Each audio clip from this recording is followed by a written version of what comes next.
The galaxy had known peace for 12,000 years. Hundreds of alien species lived together under the rule of the Galactic Concord. They traded with each other. They shared knowledge. They built great stations among the stars. War was a thing of the distant past, a dark memory that no living being could recall.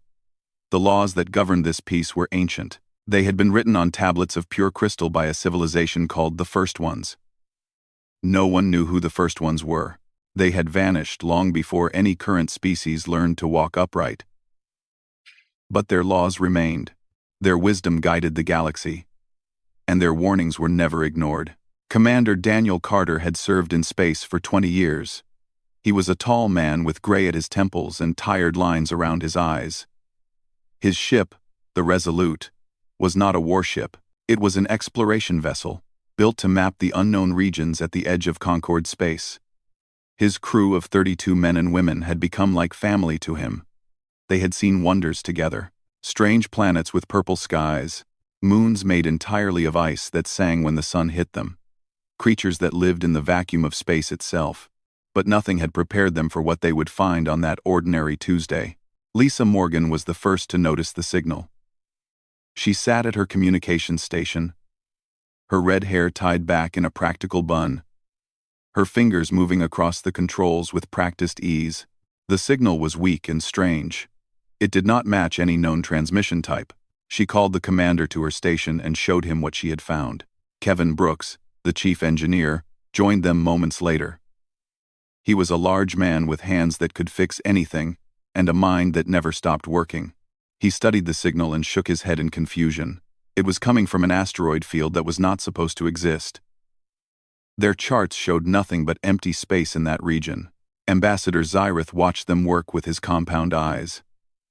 He was Kelvani, an insectoid species that stood 7 feet tall and moved with unsettling grace. The Concord had assigned him to observe human activities in the Outer Rim. He did not trust humans. Few aliens did. Humans were new to the galactic community. They had only achieved faster-than-light travel 200 years ago. They were loud and curious and sometimes reckless, but they were also members of the Concord now, and Zyrith took his duties seriously. Daniel made a decision. They would investigate the signal. His crew prepared for the journey with quiet efficiency. Within an hour, the Resolute was moving through the darkness toward the unknown.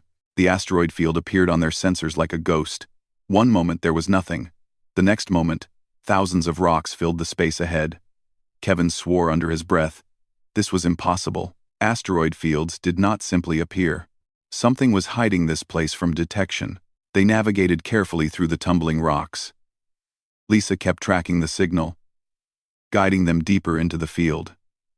After 2 hours of careful flying, they found the source. It was not an asteroid. It was a structure, a massive door built into a rock the size of a small moon. The metal was black and covered with symbols that glowed with faint blue light. Zyrith made a sound that might have been a gasp. He recognized those symbols. They were the language of the First Ones. This was one of their archives, sealed for longer than any species could remember. The Concord had found 3 other archives over the millennia. Each one had contained knowledge that changed the galaxy forever. This was a discovery that would make them all famous. Daniel assembled a landing team. He chose Lisa for her language skills, and Kevin for his technical expertise. Zyrith insisted on coming. The ambassador claimed it was his duty to observe. Daniel suspected it was simple curiosity. They suited up and took a shuttle down to the massive door. The symbols responded to their presence. The blue light grew brighter. Something scanned them. Ancient machines waking from a sleep of countless centuries. Then, the door opened. It moved without sound, sliding into the rock as if it weighed nothing at all. Beyond it was darkness. They walked into the archive with their lights cutting through the black. The chamber inside was enormous. The ceiling disappeared into shadows far above their heads. Walls of dark stone stretched in every direction, covered with carvings and symbols and images of beings that no longer existed. The air was cold and still. It tasted old. Lisa began translating the symbols on the walls. Most of them spoke of events from the distant past. Wars that had been fought before the current stars were born. Species that had risen and fallen and been forgotten. The first ones had recorded everything. They had watched the galaxy for millions of years. Kevin found a power source that still functioned. He connected his equipment to it and brought light flooding into the chamber. Now, they could see the full scope of what surrounded them. Thousands of prophecies carved into stone, warnings about cosmic events, predictions about the rise and fall of civilizations. The first ones had not just recorded the past, they had seen the future. Xyrith found the sealed section first. It was set apart from the rest, protected by energy barriers that hummed with clear warning. The symbols around it were different from the others. They pulsed with an urgent red light. Whatever was written there, the first ones had wanted to make sure no one missed it. Lisa worked on the translation while the others watched. Her face grew pale as she read. Her hands began to shake. When she finally spoke, her voice was barely above a whisper. She told them what the prophecy said. It spoke of a species born on a world of death. A planet so hostile that survival itself was an achievement. This species would be shaped by endless conflict. They would be aggressive and stubborn and impossible to stop. They would spread across the stars like fire through dry grass. And they would be the last thing the galaxy would ever fear. Below the warning were coordinates. Lisa checked them twice to make sure she had translated correctly. Then she checked them a third time because she could not believe what she was seeing.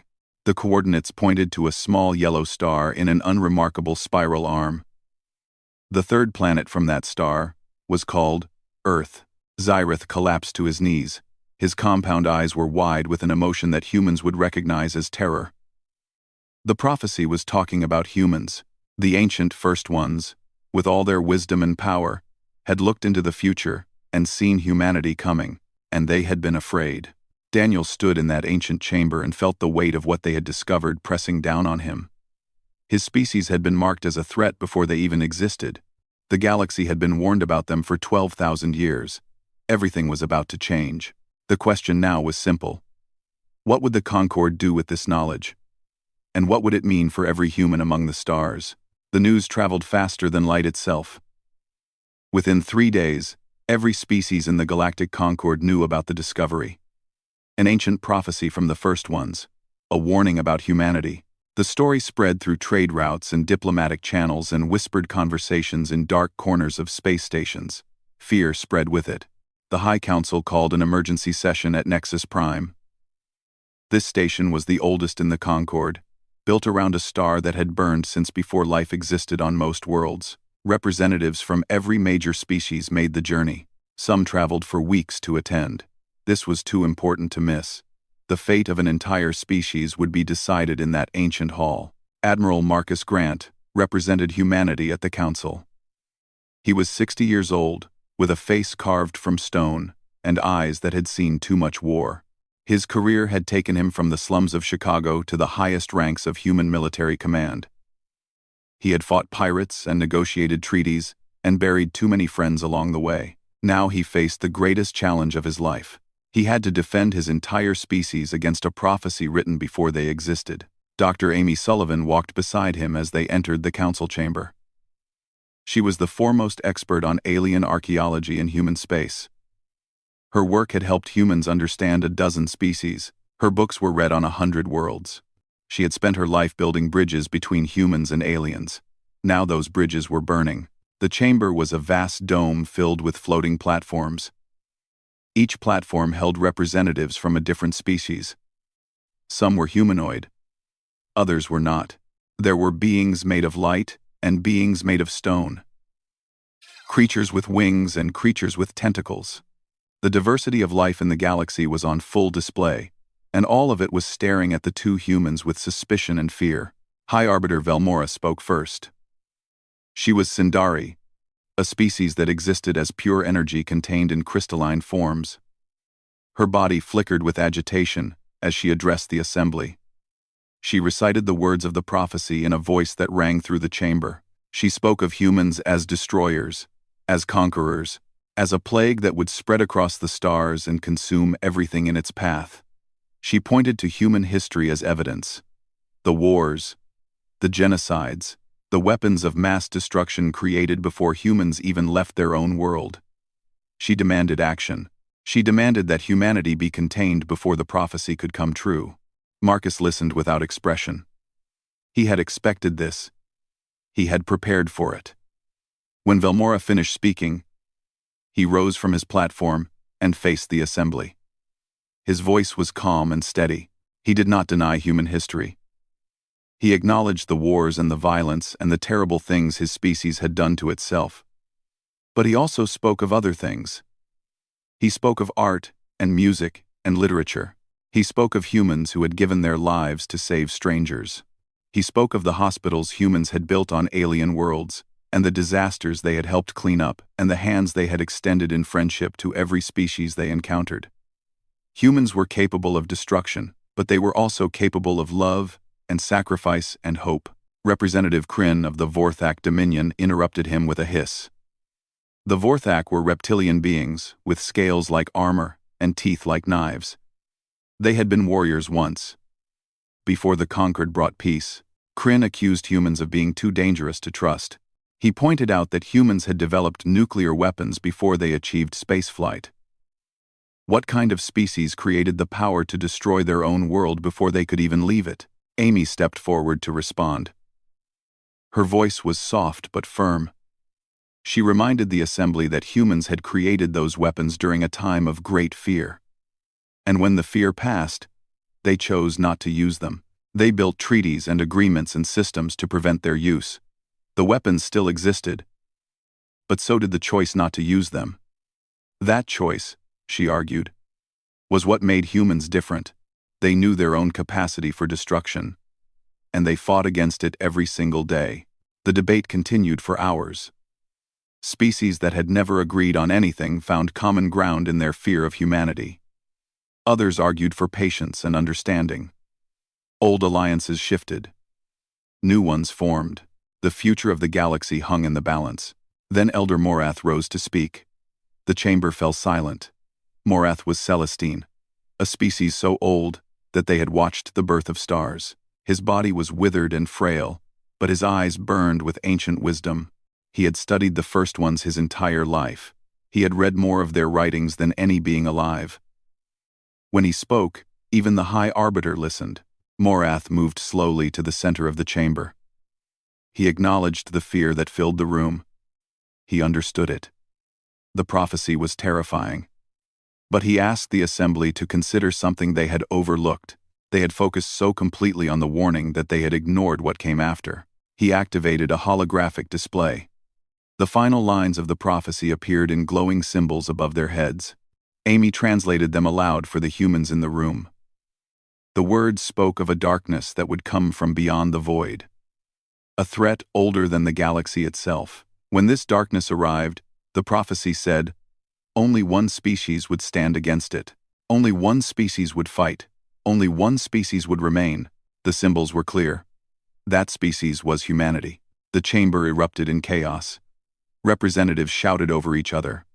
Some demanded to know if this was true. Others accused Morath of lying.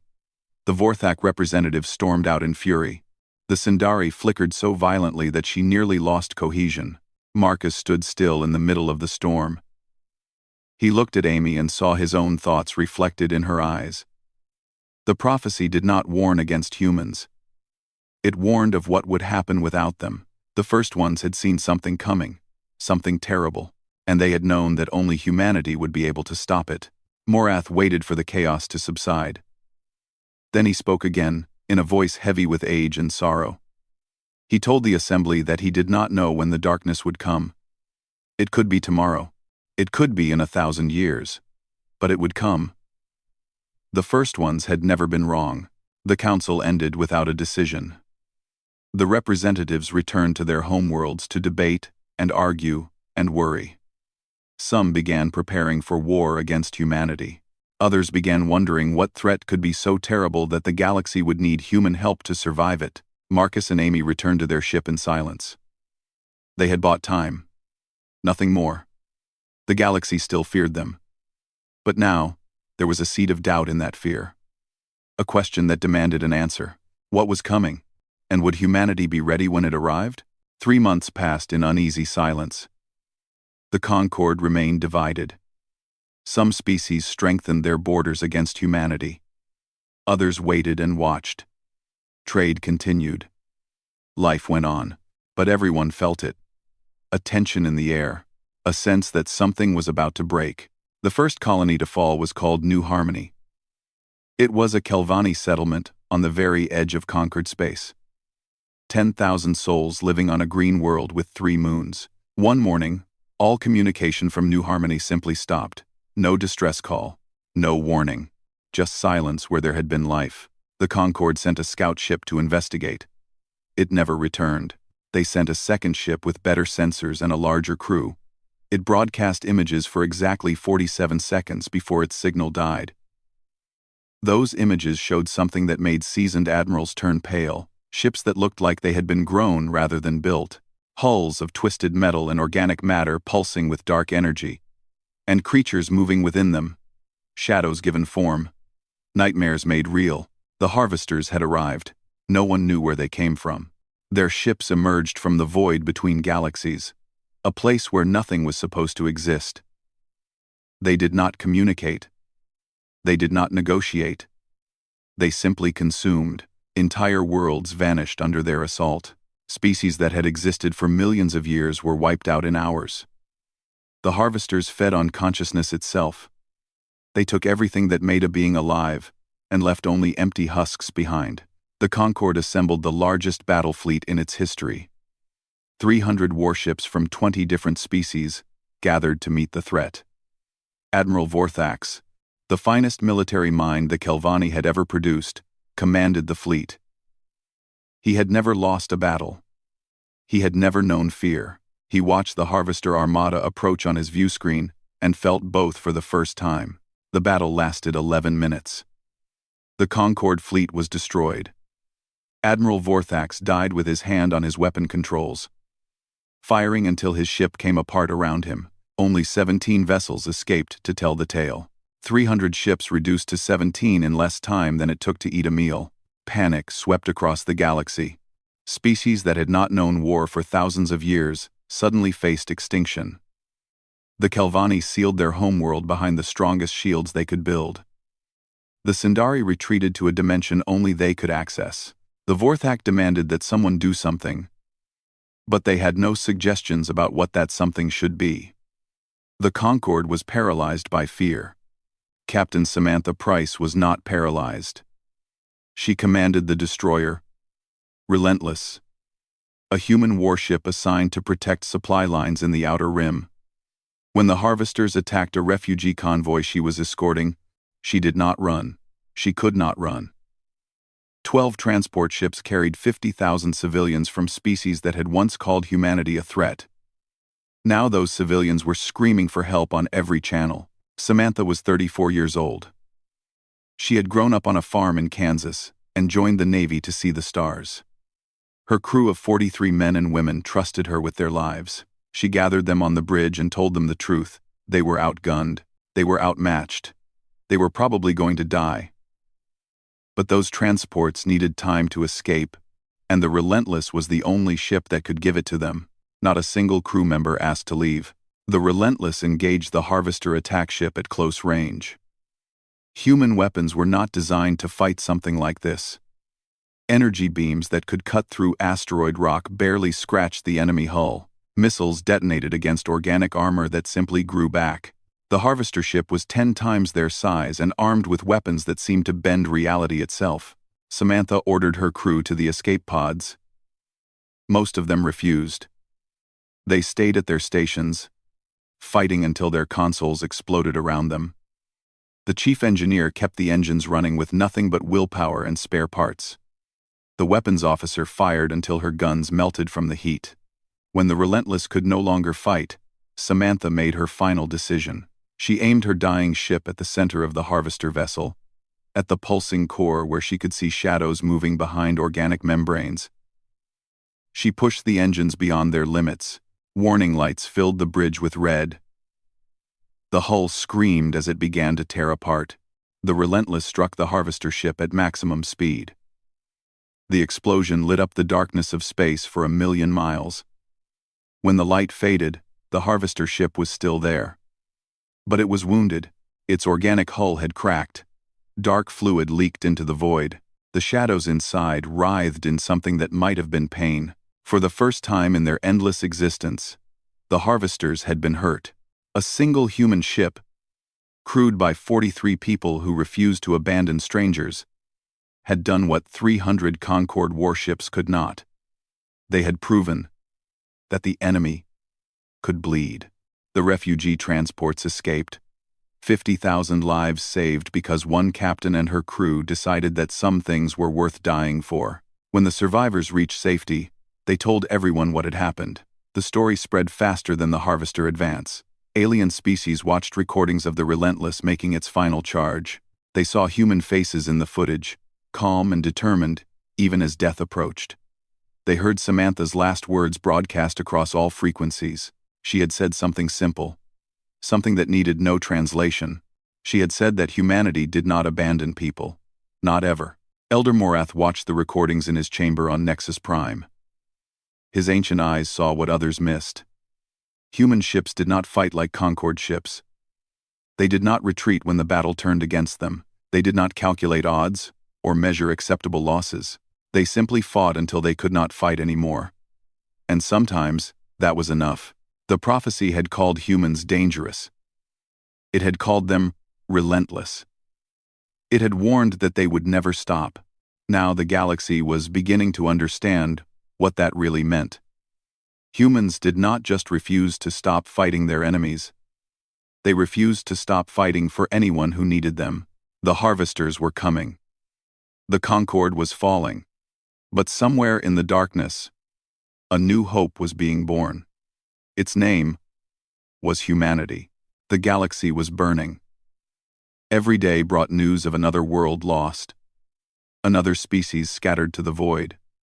Refugees filled every station and outpost. Beings who had never spoken to each other huddled together in cramped corridors, united by terror. The harvesters moved through Concorde space like a storm that never ended. Their fleet grew larger with each victory. Their hunger seemed infinite, but something else was growing too, something the harvesters had never encountered before: resistance. Admiral Marcus Grant stood before the Reformed Council at Nexus Prime. The chamber looked different now. Many platforms stood empty, their occupants dead or fled, but those who remained had set aside their old fears. The prophecy that had made them distrust humanity now gave them hope. If the first ones said humans could fight this darkness, then humans would lead the fight. Marcus did not look like a savior. He looked tired. His uniform was wrinkled.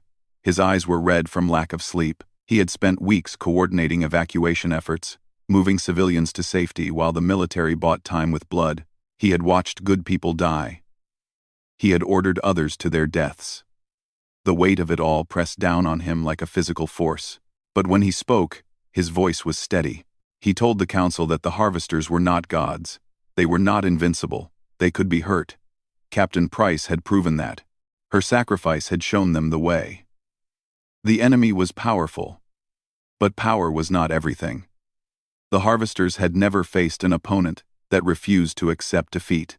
They had never fought beings who would die to protect strangers. They had never known humanity. The plan Marcus proposed was simple in concept and difficult in execution. Every species would contribute what they could. Kelvani engineers would work with human scientists to understand harvester technology. Sindari navigators would map safe routes through contested space. Vorthak warriors would fight alongside human soldiers. Old rivalries would be forgotten. Old prejudices would be buried. Survival demanded nothing less. Dr. Amy Sullivan led the research effort.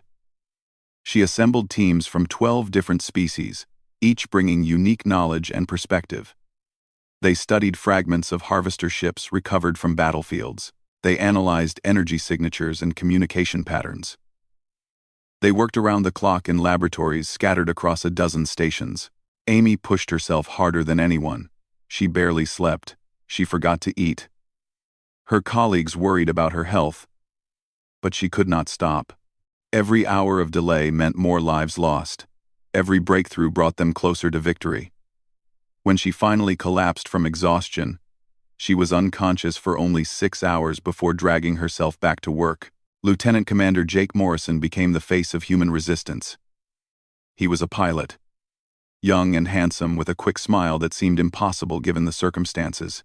His squadron had been among the first to engage the harvesters after the initial disaster. They had lost half their number in the first week, but they had also learned. They had adapted.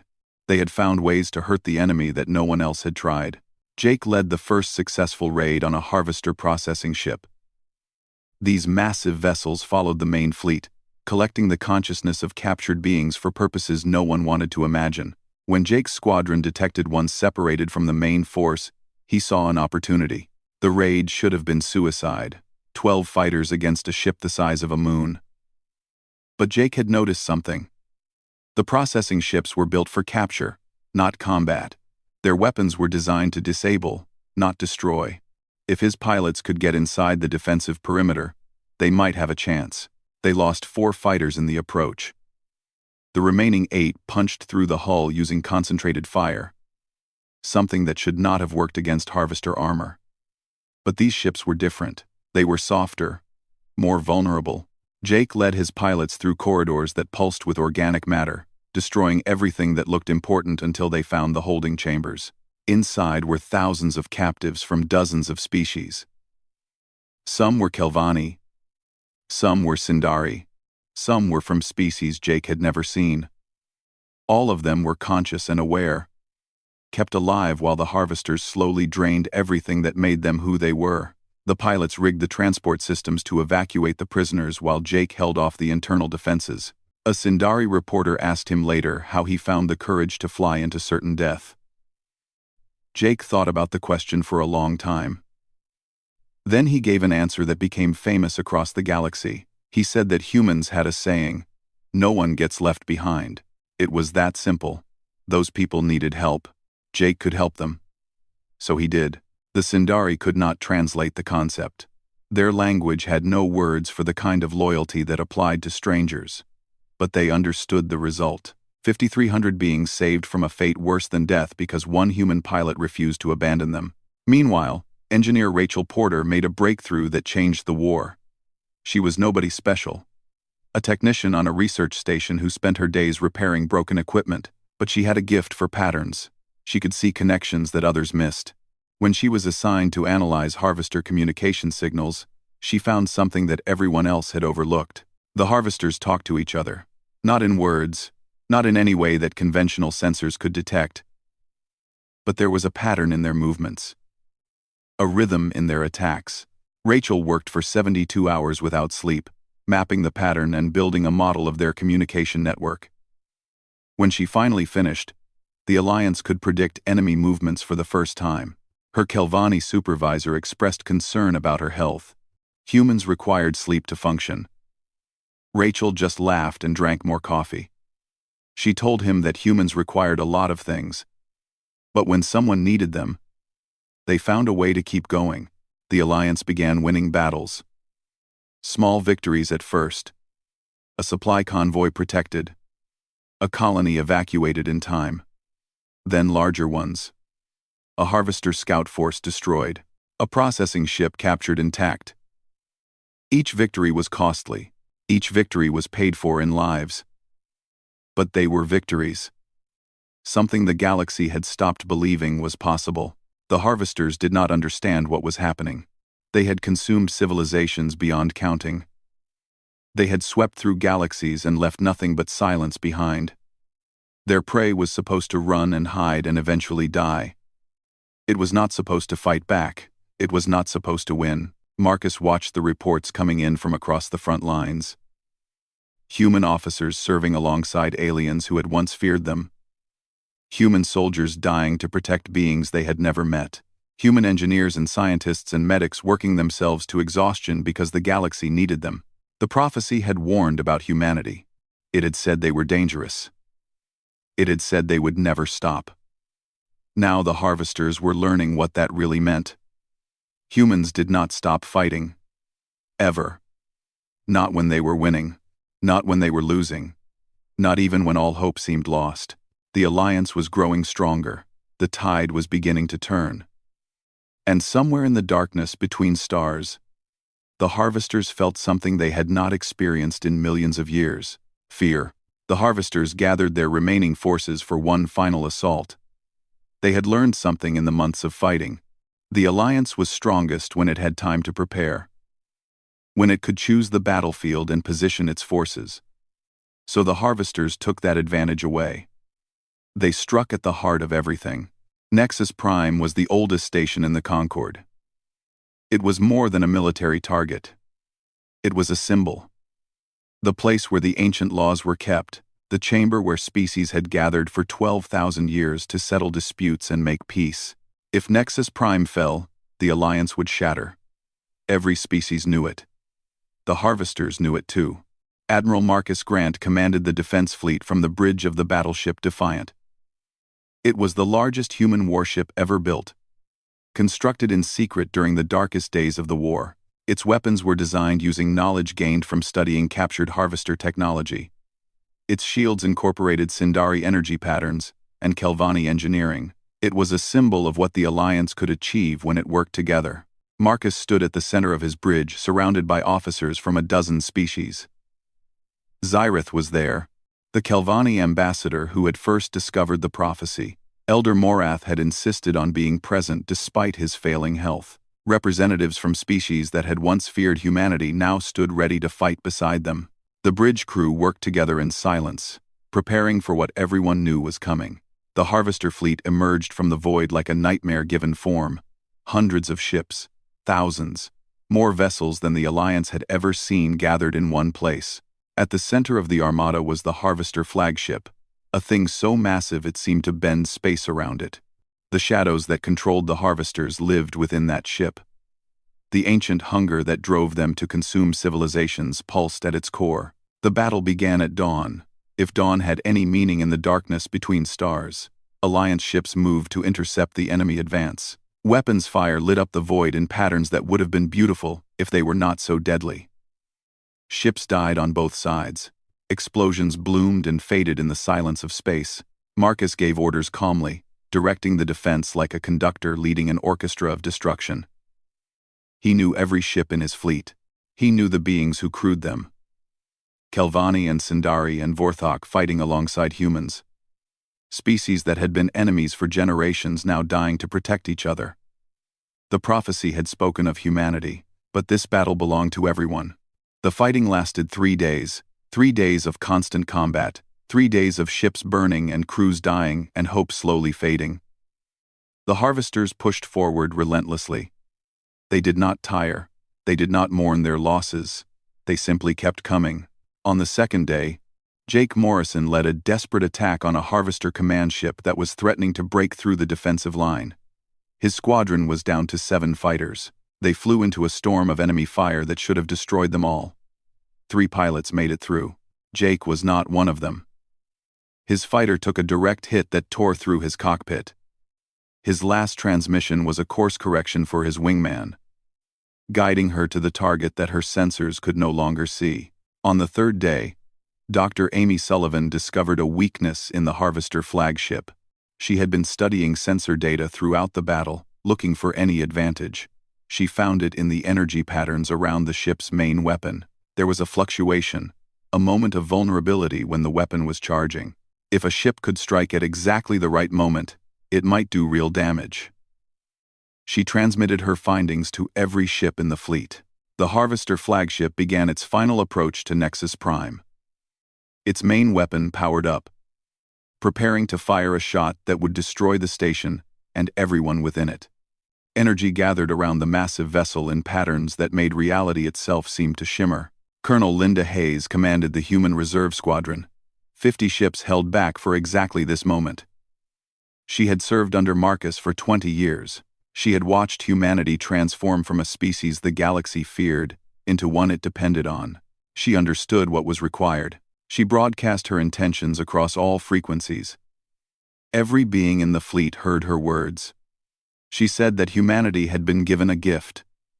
The gift of knowing that their species had a purpose. For 12,000 years, the galaxy had wondered what that purpose was. Now they knew. Humans existed to stand when others fell, to fight when others fled, to never give up, no matter the cost. Her squadron accelerated toward the Harvester flagship, 50 ships flying in perfect formation directly into the enemy's main weapon. The Harvesters tried to stop them. Point defense systems activated, smaller ships moved to intercept, but the human pilots did not waver. They had all volunteered for this. They all knew what it meant. The timing had to be perfect. Amy's calculations showed a window of exactly 2 seconds when the weapon would be vulnerable. 2 seconds out of an eternity. Linda watched the countdown on her display. She thought about her parents back on Earth. She thought about the children she had never had time to have. She thought about all the beings on Nexus Prime who would live because of what happened in the next few moments. The squadron hit the flagship's weapon array at the exact moment of vulnerability. 50 ships detonating simultaneously created an explosion that would be visible from light years away. The flagship's main weapon overloaded. The chain reaction that followed tore through the massive vessel from the inside out. The ancient shadows that controlled the Harvesters screamed in frequencies that every telepathic species in the galaxy could hear. The Harvester fleet fell into chaos. Without their command structure, the individual ships lost coordination. They began attacking each other as much as the Alliance. The remaining Alliance ships pressed their advantage, destroying enemy vessels that could no longer fight effectively. By the end of the third day, it was over. The Harvester Armada was broken. Scattered survivors fled back into the void between galaxies, where hopefully they would remain forever. Nexus Prime still stood, scarred but intact. The Alliance had won. In the aftermath, as survivors gathered amid the wreckage and debris, Elder Morath addressed the assembled species one final time. He was dying. Everyone could see it. The strain of the battle had taken everything he had left. But he had something to say. He spoke of the prophecy that had caused so much fear. He reminded them all of the warning it contained. A species born on a death world, forged in conflict. Relentless and dangerous. For 12,000 years, the galaxy had read those words and trembled. They thought the first ones were warning them against humanity. They were wrong. The first ones had seen the Harvesters coming. They had known that one day, the darkness from beyond the void would arrive. They had looked into the future and seen every species in the galaxy falling before the onslaught. All of them. Every civilization, every hope, everything ending in silence. But they had also seen something else. One species that refused to fall. One species that fought even when victory was impossible. One species that died protecting strangers and inspired others to do the same. The prophecy was not a warning against humanity. It was a promise. A promise that when the darkness came, someone would be there to stand against it. Morath turned to face the human delegation. His ancient body trembled with the effort, but his voice was strong. He thanked them. Not just for fighting, not just for dying, but for teaching the galaxy what those things meant. Humans had shown them that courage was not the absence of fear. It was the choice to stand anyway. That lesson was worth more than any victory. A monument was erected at Nexus Prime 1 year later. It showed a human hand reaching toward the stars, surrounded by hands and appendages from 100 different species reaching back. The inscription read simply, "They came from a death world. They taught us to live." Commander Daniel Carter, gray and weathered now, visited the monument with his grandchildren years after the war. The children asked him what the words meant. He looked up at the stars that humanity had fought so hard to protect. He thought about all the beings living peacefully among those stars. Kelvani, and Sindari, and Vorthak, and humans. All working together to build something better than what came before. The prophecy had been fulfilled. Humanity had stood against the darkness. They had not stood alone, but they had stood first, and in doing so, they had changed the galaxy forever. Daniel smiled at his grandchildren. He told them that the inscription meant exactly what it said. Humans came from a hard world. A dangerous world. It had made them strong. It had made them stubborn. It had made them refuse to give up even when giving up was the only sensible choice. And that stubbornness, that refusal to accept defeat, had saved everyone. The children nodded solemnly, too young to truly understand but old enough to feel the weight of the words. Above them, ships from 100 worlds passed peacefully through the stars. The darkness was gone, the harvesters were defeated, and humanity had found its place among the stars, not as a threat, not as a warning, but as a promise kept at last.